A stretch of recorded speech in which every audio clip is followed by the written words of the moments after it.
According to a Huffington Post YouGov poll, nearly half of all Americans believe in the existence of ghosts. 18% say they've actually seen one themselves. We recently connected with a Northwest Arkansas team of paranormal investigators at a location in Fort Smith to learn how they go about finding evidence of whether there are any spirits among us.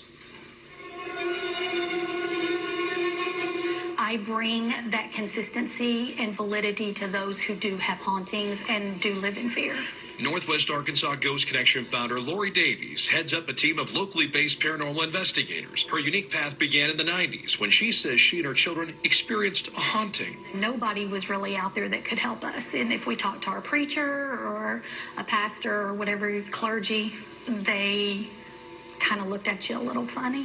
So Davies researched the paranormal and how to deal with it. That led her to create her team in the early 2000s. For those who have a hard time buying into the idea spirits walk among us, Lori says that's just fine. I know that what I do brings relief and help to people, and that's my ultimate goal. We met up with the NWA Ghost Connection team at the Clayton House Museum in Fort Smith's Belle Grove Historic District. The old Victorian house is said to be haunted. In fact, Clayton House Registrar Sarah Pears says she saw things she couldn't explain almost immediately after starting her job there. It's been fairly steady. Mostly it's flickers out of the corner of my eyes. Like whenever I'm coming in and heading to the office, it kind of looks like I'll see the shadows of someone's legs going up the stairs.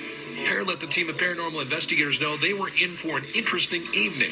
I warned them that there was something going on tonight.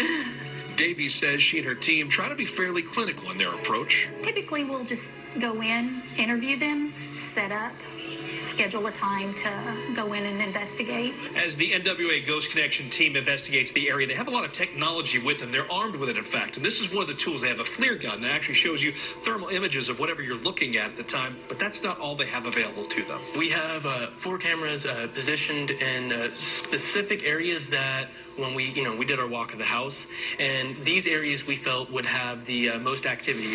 After all the equipment was in place, we went into one of the bedrooms and started asking questions for any possible spirits listening. We had electromagnetic frequency meters to measure any EMF activity changes and a couple of flashlights sitting out. After a few moments passed, we got a response. At the same moment, Pear noticed something. Guys, it's cold where I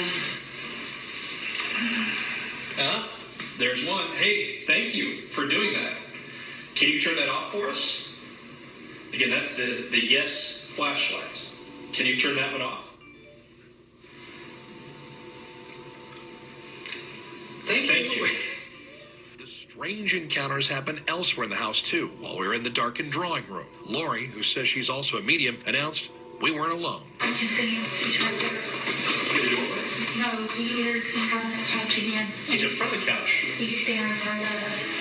Lori informed us that what she saw was none other than Powell Clayton, former governor of the state of Arkansas and brother of William Henry Harrison Clayton, whom the Clayton House is named after. If that isn't strange enough, Lori told us the spirit recognized photojournalist Joel Kettner and myself from a previous investigation at the 1886 Crescent Hotel when we stayed in the governor's suite 2 years ago. Powell Clayton helped bring the famous hotel to Eureka Springs. This is Nate. When he was staying in the governor's suite there, did you ever communicate with him?